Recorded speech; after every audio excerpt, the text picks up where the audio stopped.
Magandang gabi po, Luzon, Visayas at Mindanao.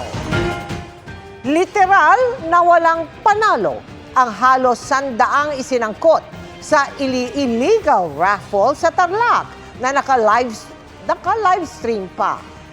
Bukod sa walang permit mula sa gobyerno ang operasyon, ang resulta ng raffle, luto umano. Nakatutok si June Veneracion. Paglusob ng halos 200 pulis sa event center na ito sa San Vicente, Tarlac. Sensya po, may mga ganitong kaganapan po. Dinat na nila at agad ipinatigil ang illegal raffle na may live stream. 74 ang arestado, kabilang ang mga financier ng raffle na walang permit mula sa gobyerno.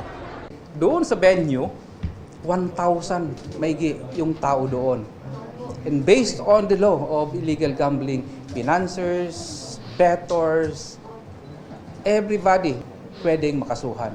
Sinegregate lang muna namin yung mga mas malaking pasimuno.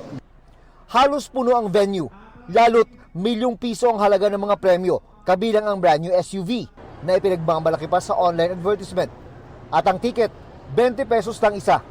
Pero may mga report ang PNP na may hocus-pocus pala. As alleged, wala talagang legitimate winners na na-identify. As alleged, sabi ng mga ibang tumataya, yung mga nananalo, it belongs to the inner circle. Parang luto na to.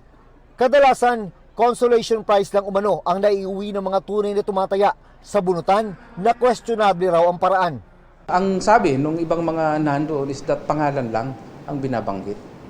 Hindi na binabanggit yung, usually naman may mga numbers doon, ticket numbers, di ba? 5 taong nag-operate ang mga nasa likod ng illegal gambling operation gamit ang Tambiolo system. Buwanan daw ang kanilang raffle draw sa iba't ibang lugar sa Luzon. Nakakulong ang mga suspect sa Tarlac Provincial Police Office matapos masampahan ng reklamong illegal gambling. Sinusubukan pa namin silang makuha na ng pahayag. Para sa GMA Integrated News, June Veneracion, nakatutok, 24 oras.